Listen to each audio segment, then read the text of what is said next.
Hello साथियों, आप सभी का मोस्ट वेलकम है यूट्यूब चैनल विजेता कुल में।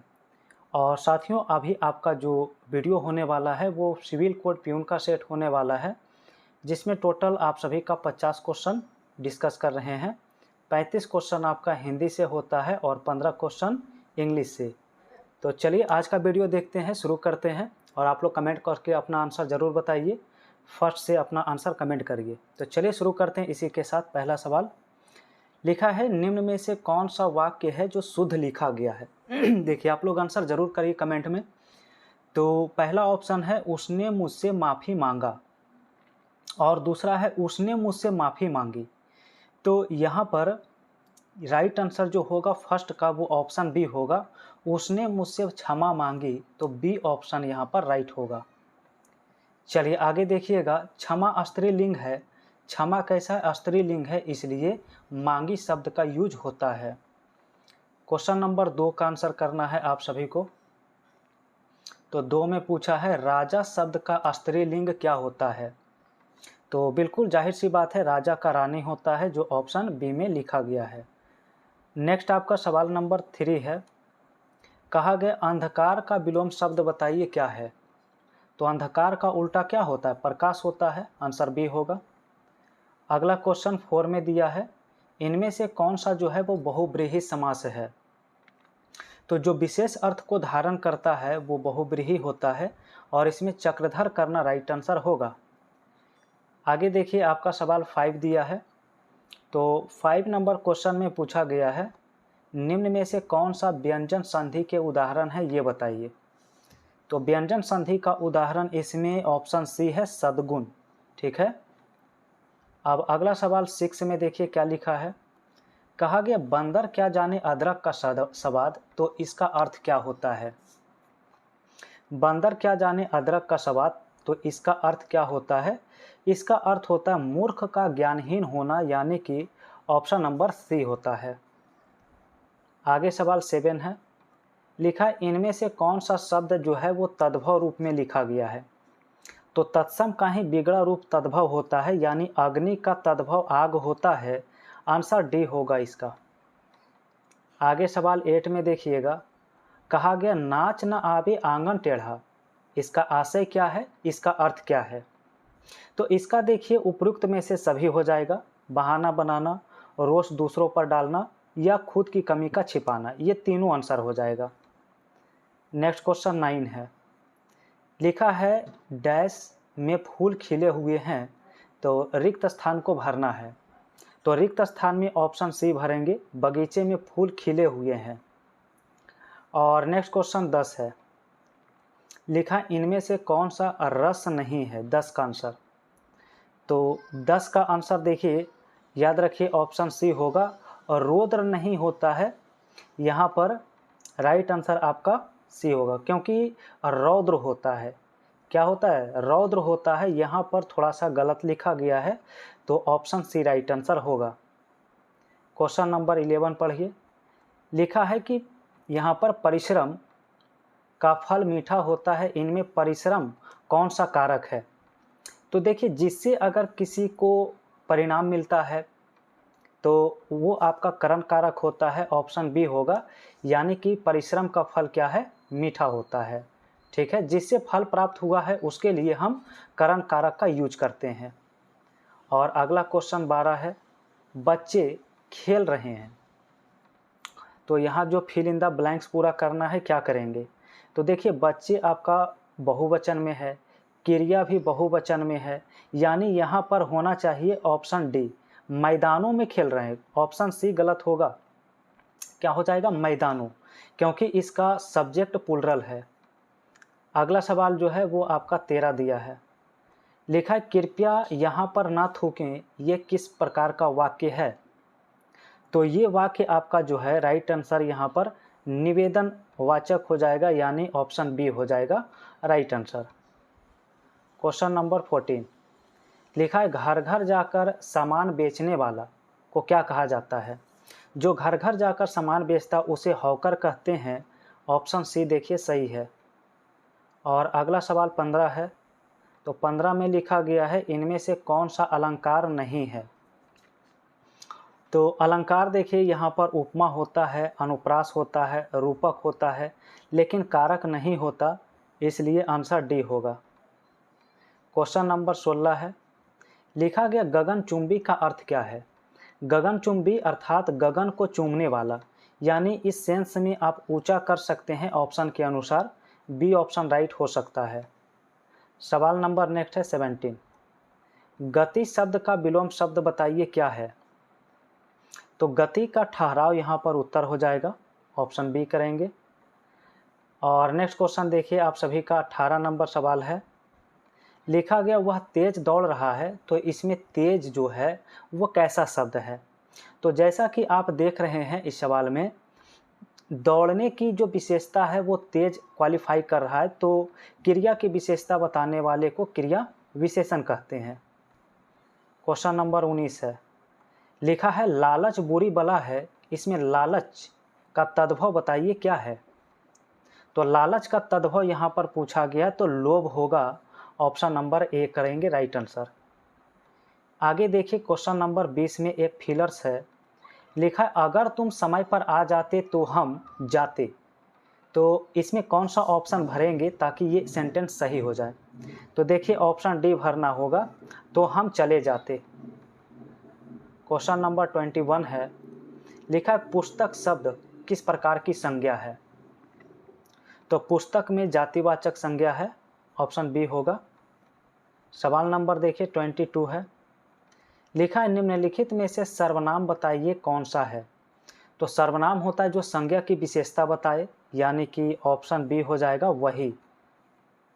नेक्स्ट सवाल है 23, तो 23 में देखिए क्या लिखा है, लाल शब्द विशेषण का उदाहरण है क्योंकि, तो विशेषण क्यों है ये?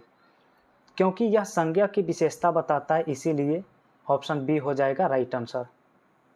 सवाल नंबर 24 में लिखा है खेलना किस प्रकार की क्रिया है?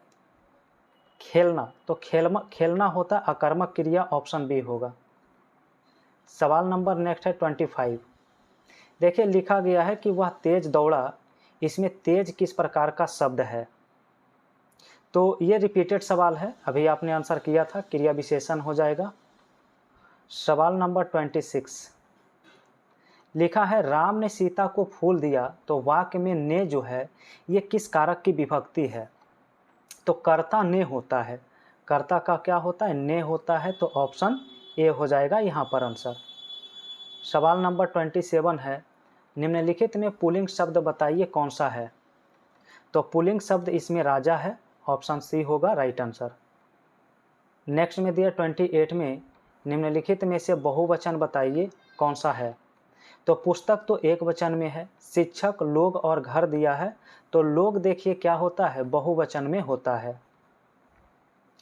और सवाल नंबर नेक्स्ट आ चुका है 29, लिखा है वाक्य शुद्ध कीजिए, हम कल दिल्ली जाएगा, इसे शुद्ध करने पर कौन सा ऑप्शन सही होगा? तो इसका होना चाहिए हम कल दिल्ली जाएंगे, ऑप्शन ए होगा। सवाल नंबर 30 है, लिखा है रक्तपात किस समास का उदाहरण है? रक्तपात, तो रक्तपात होता तत्पुरुष समास, आंसर इसका ए होगा। क्वेश्चन देखिएगा 31 में, लिखा है असत्य शब्द में कौन सा उपसर्ग लगा हुआ है? तो देखिए असत्य में जो है वो आपका अ उपसर्ग लगा हुआ है, यानी इसमें जो राइट आंसर है वो ऑप्शन सी होगा। क्वेश्चन नंबर 32 दिया है पठन शब्द में कौन सा प्रत्यय लगा हुआ है? ठीक है, तो पठन में ऑप्शन ए उत्तर हो जाएगा। और नेक्स्ट क्वेश्चन आप सभी का 33 है, तो दिया है रिक्त स्थान की पूर्ति करिए, डैश दिया है व्यक्ति हमेशा सफल होते हैं, तो कैसे व्यक्ति सफल होते हैं? तो मेहनती व्यक्ति, ऑप्शन ए होगा। सवाल नंबर 34 है, तो इसमें लिखा है वह बोलता है, तो पहला ऑप्शन है धीरे, हाँ बिल्कुल सही है, यहाँ पर वह धीरे बोलता है, तो इन ऑप्शन में ए करना क्या है इसका राइट आंसर। सवाल नंबर नेक्स्ट आएगा 35, तो 35 में आपसे सवाल पूछा है वह लड़का जो सबसे आगे खड़ा है, इस वाक्य में सर्वनाम क्या है? तो सर्वनाम आप सभी को बताना है, वह है लड़का, सबसे या खड़ा, तो सर्वनाम होता है जो संज्ञा के स्थान पर प्रयुक्त होता है। तो इसका आंसर आप लोग कमेंट करके बताइए। 35 का राइट आंसर आप सभी को कौन सा ऑप्शन सही होगा, आप लोग इसका कमेंट करके उत्तर बताइए। ठीक है, तो चलिए शुरू करते हैं इंग्लिश लैंग्वेज का सवाल। 36 नंबर सवाल से यहाँ पर शुरू होता है। तो 36 से आंसर करिए। लिखा है she if she earlier she could have caught the train. तो देखिए अगर सेकेंड क्लाउज में कुड हैव का यूज किया गया है तो यहाँ पर हैड प्लस V3 का यूज होता है फर्स्ट क्लाउज में, तो यानी ऑप्शन ए इसका राइट हो जाएगा। चलिए आगे देखिए 37 में। तो 37 में कहा है एरर बताना है 37 में कहाँ पर है। The manager along with his assistants have arrived. तो देखिए अलॉन्ग विथ अगर होता है तो यहाँ पर शुरू में जो आपका होता है सब्जेक्ट उसी के अनुसार वर्ब होता है। तो द मैनेजर सिंगुलर है तो हैव नहीं, यहाँ पर हैज होना चाहिए। क्या होना चाहिए? हैज होना चाहिए। यानी एरर जो इसका मिलेगा वो ऑप्शन सी में मिलेगा। और नेक्स्ट क्वेश्चन 38 दिया है जिसमें आपसे साइनो पूछा है प्रूडेंट का। तो प्रूडेंट का साइनो पूछा है। प्रूडेंट का मतलब होता है समझदार। क्या होता है? समझदार होता है, यानी इसका सेंसिबल हो जाएगा ऑप्शन बी। अगला सवाल जो है वो 39 में देखिए, करेक्ट द इनडायरेक्ट नरेशन। तो नरेशन में इसे चेंज करना है इनडायरेक्ट में। क्वेश्चन है he said to me did you attend the meeting yesterday. तो यहाँ पर राइट आंसर जो है आप सभी का बताना है। चलिए फटाफट कमेंट करिए। 39 नंबर क्वेश्चन है आपका, ऑप्शन बी होगा यहाँ पर। She asked me if I had attended the meeting the day before. चलिए नेक्स्ट क्वेश्चन फ्रेंड्स 40 नंबर है। लिखा है प्रीपोजिशन भरना है ही वाज अक्यूज्ड थेफ्ट। तो देखिए यहाँ पर फिक्स प्रीपोजिशन अक्यूज के साथ यहाँ पर ऑफ आएगा, यानी ऑप्शन डी होगा यहाँ पर उत्तर इसका। क्वेश्चन नंबर 41 लिखा है choose the correctly spelled word. तो इसमें करेक्ट वर्ड कौन सा है? तो ऑप्शन नंबर बी में आपका करेक्ट होता है। नेक्स्ट है 42 जिसमें पैसिव बताना है आप सभी को। Choose the correct passive form. सवाल है has he completed the project. तो इसका आंसर ए और बी राइट नहीं है। राइट आंसर जो है इसका सी होगा। ठीक है, has the project been completed by him होगा। ठीक है, क्वेश्चन नंबर 43 लिखा he speaks English as if he a native speakers. तो देखिए अगर एज इफ़ लगा हुआ है, ठीक है, तो सब यानी सभी सब्जेक्ट के साथ जो है वो वर का यूज ही होता है। अगर एज इफ़ है तो कल्पना के सेंस में जो है वर का यूज किया जाएगा, ऑप्शन सी होगा। तो आगे सवाल आपका 44 है, वन वर्ड सब्स्टिट्यूशन। कहा है a person who rights in both hands. जो कार्यकुशलता से दोनों हाथ का प्रयोग करता है उसे एम्बीडेक्स्ट्रस कहा जाता है। ऑप्शन बी होता है राइट आंसर। चलिए देखें 45 में लिखा you not drive without a licence. तो देखिए अगर कंपल्सन होता है, ठीक है, तो वहाँ पर जो है हम लोग मस्ट का यूज करते हैं। ऑप्शन ए होगा यू मस्ट नॉट ड्राइव। ठीक है, तो ऑप्शन ए हो जाएगा। सख्त निषेध के लिए हम लोग मस्ट का यूज करते हैं। सवाल नंबर 46 है। लिखा है she her mother in book looks. तो करेक्ट फ्रेजल वर्ब भरना है। तो 46 का आंसर बी होगा take after. She take after her mother in looks. चलिए बताइएगा अगला सवाल 47 है। चूज द करेक्ट सेंटेंस, यानी सेंटेंस कौन सा सही लिखा है। तो देखिए सो के साथ जो है वो दैट आता है, सो दैट होता है, यानी बी ऑप्शन हो जाएगा। He is so weak that she can not walk. वह इतना कमज़ोर है कि टहल नहीं सकता। क्वेश्चन 48 है। तो एरर बताना है neither of the two girls have submitted there report. देखिए नाइदर अगर आपका लगा हुआ है, नाइदर ऑफ, और तो वहाँ पर आपका वर्ब जो है वो सिंगुलर होना चाहिए, यानी हैव नहीं, यहाँ पर हैज होना चाहिए। ऑप्शन नंबर सी इसका राइट होगा। क्वेश्चन नंबर नेक्स्ट है 49। लिखा he for the exam for 3 months now. तो फिल करिए, भरिए, यहाँ पर उत्तर क्या होगा इसका। तो he has been preparing for the exam for 3 months यहाँ पर होना चाहिए। और आपका अंतिम सवाल 50 आ चुका है जिसमें कहा गया एंटोनिम बताइए ऑब्सक्योर का। तो ऑब्सक्योर का मतलब होता है अस्पष्ट। कैसा होता है? अस्पष्ट होता है। यानी इसका आंसर जो बनेगा वो ऑप्शन इस सेंस में ए कर सकते हैं फेमस। फेमस का मतलब प्रसिद्ध होता है, तो अस्पष्ट के सेंस में आप प्रसिद्धि वाले व्यक्ति को कर सकते हैं। ऑप्शन ए इसका राइट हो जाएगा। ठीक है, तो फ्रेंड्स ये था कंप्लीट सेट आप सभी का 50 क्वेश्चन। आप लोग कमेंट करिए 50 में आपने कितना सही किया है, कितना सही हो रहा है। ठीक है, तो फ्रेंड्स अब कल के वीडियो में आप सभी को नेक्स्ट वीडियो हम डिस्कस करेंगे, नेक्स्ट सेट डिस्कस करेंगे। ठीक है, तो अगर वीडियो पसंद आता है तो आप सभी वीडियो को लाइक और चैनल को भी सब्सक्राइब करके बेल आइकन की घंटी प्रेस करना नहीं भूलें। ठीक है।